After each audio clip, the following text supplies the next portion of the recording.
My name is Selma. I'm 84 years old, and I was married before I even had my first period. When I tell people that, they stare. They think I'm exaggerating. They think, maybe it's a cultural thing. Maybe I'm confused. Maybe I'm misremembering. I'm not. I was 13. He was 38. They told me it was an honor. They said I should be grateful.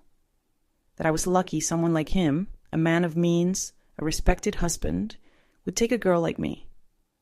I was quiet, thin, always looking at the ground. My mother said that's what made me wife material. I didn't ask questions. I didn't laugh too loud. I didn't run around with the other girls. But I had dreams. I wanted to be a teacher. I wanted to read every book I could find. I wanted to be someone. I remember the day they told me I was going to be married. It was late afternoon. The air smelled like dust and cumin. My mother was kneeling by the fire, stirring lentils. My father came in, wiped sweat from his forehead, and said, "It's done. Salma will marry Idris next month." That was it. No question. No discussion. No pause. Just a decision. About my life. I didn't cry that night. I didn't scream or run away, because I knew it wouldn't change anything. I just lay in bed and stared at the ceiling. My little sister slept beside me, breathing softly. She was only 7. I remember thinking, she has 6 years left. I had none.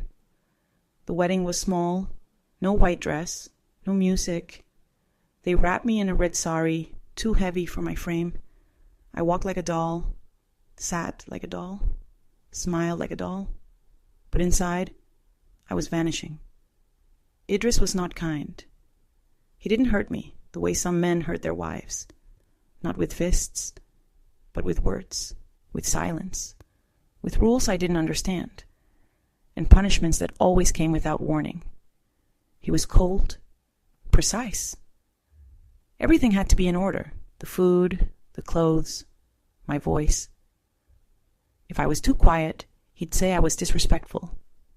If I was too loud, he'd say I was hysterical. I learned to exist in a narrow space between fear and obedience. On our wedding night, he lit a cigarette and said, "You belong to me now. Don't ever forget that." Then he turned off the light. I lay there, curled into myself, shivering, not from cold, but from something I didn't yet have a name for. The first year passed like smoke. I wasn't allowed outside.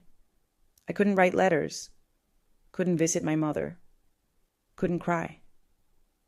He said crying was weakness. He said love was weakness. He said women were born to serve.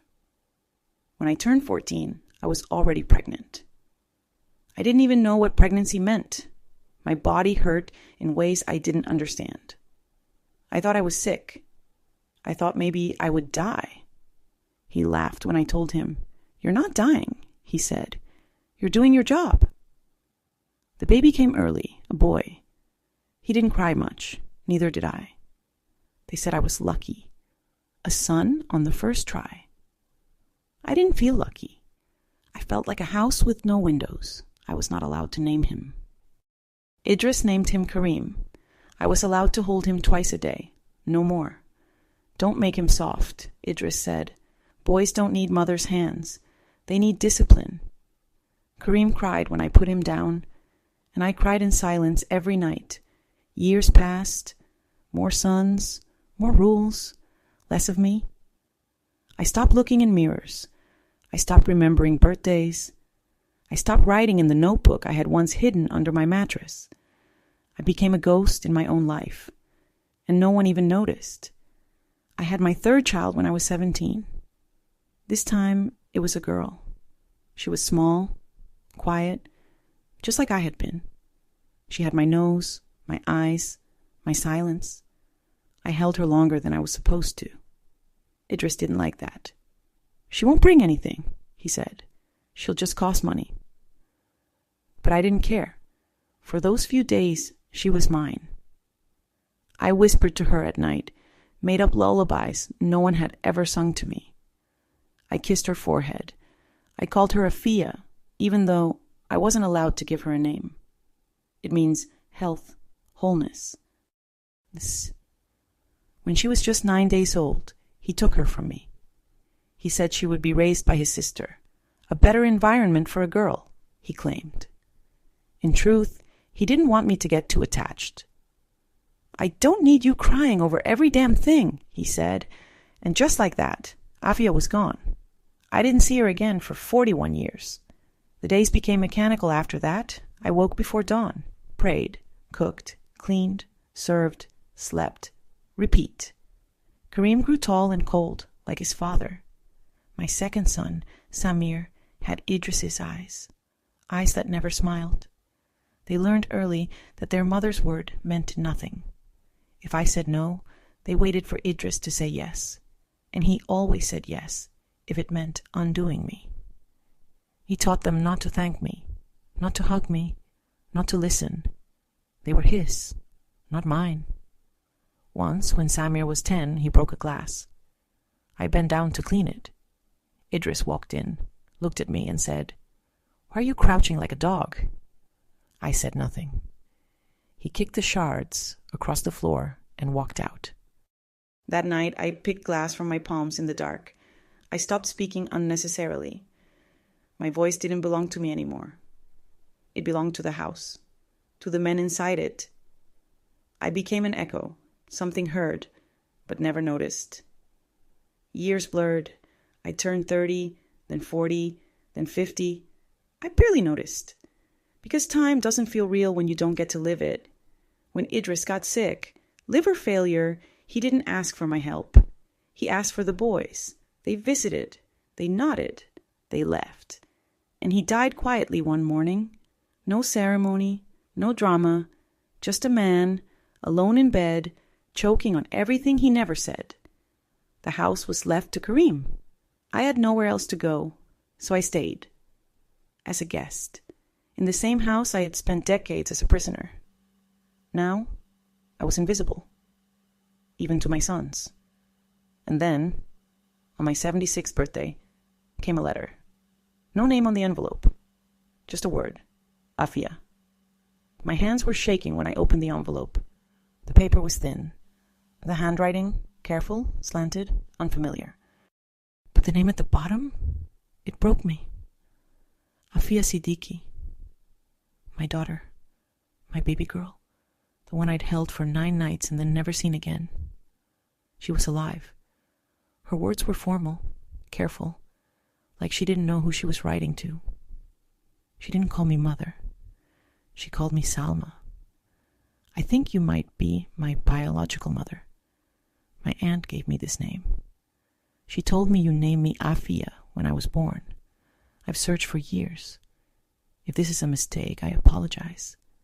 But if it's true, I would like to know who I am. I sat in my room for an hour, holding the letter. Not reading it, just holding it. I was afraid that if I read it again, the words would disappear, that it was all in my head. That night, I lit a candle, not for prayer, for her, just like I did every year on her birthday, only this time. She had lit one too. I wrote back. It took me 3 days. I didn't know what to say, how to start, what to admit, so I just told the truth. They took you. I wasn't allowed to name you. But I did anyway, in my heart. I never stopped thinking about you. I never stopped hoping, she replied within a week. Then I wrote again, and again, and suddenly I was 77 years old, and finally learning what it meant to speak without fear. She lived in Lahore, worked in a clinic, had no husband, no children. I didn't want to become what they expected of me, she wrote. And I wept, because somehow she'd broken the chain I never could. One day, she asked if she could visit. I didn't know what to say. I had seen her last when she weighed 4 kilos. How do you look into the eyes of someone you lost and then somehow found again? How do you apologize for surviving? But she came. And when she stepped into the room, My knees buckled. Because it wasn't just her eyes, or her voice, or her height. It was the way she stood, straight, unafraid. She hugged me. I hadn't been hugged in 22 years. And I broke. We sat for hours. No lights, no food. Just two women and everything that had never been said. She showed me pictures, asked questions, let me cry. Then she said, "You didn't fail me. You just never had a choice, but now you do. And it's time to tell your story." That night, I didn't sleep. I wrote pages and pages, every detail I could remember. The wedding, the red sari, the rules, the glass, the baby, the silence. I wrote until the pen bled. Afia typed everything up. "I'll help you share it," she said. "Not for revenge, for truth." So now I'm here, speaking into a microphone, my voice shaky but real. And if you've made it this far, then you know. I was never a wife. I was a girl.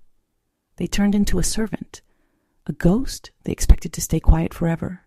But I didn't. Not in the end. Afia uploaded my story. She didn't tell me when. She just smiled one day and said, "It's out there now." I was terrified. I thought the sky would fall, that the neighbors would come knocking, that my sons would scream, that someone, anyone, would try to silence me again. But none of that happened. Instead, I received a message, then another, then dozens, then hundreds. Women wrote to me, from villages, from cities, from countries I'd never even heard of. This is my story too. I thought I was alone. I never said it out loud. But now, I think I can. Thank you. Thank you. Thank you. A girl from India wrote, "I'm 14. They want to marry me off, but I read what you lived through, and now I want to fight." A woman from Sudan wrote, "They took my daughter away too. I thought I was cursed. Now I know I'm just a mother." I cried for all of them, and for the version of me that didn't get to hear voices like theirs when I needed them. My sons never called. Not one of them. But that's okay. They never truly knew me. And they never tried to. Avia visits every Sunday. She brings me oranges. She reads me stories. She lets me rest my head on her shoulder like I used to dream of doing with my own mother. Sometimes we say nothing for hours. And that silence is the most beautiful thing in the world. I'm 84 now. I live in a small room with 3 plants, 1 window, and a notebook that's finally full. I don't know how much time I have left, but I know this. I was never allowed to choose. Not as a girl, not as a bride, not as a mother, but in the end, I chose to speak, and that was enough. So if you're listening, if you're still here, know this. You are not weak. You are not worthless. You are not alone. And silence is not peace. My name is Salma. I was married at 13, forgotten at 14, erased at 15. But now, at 84, I remember everything. And the world will too.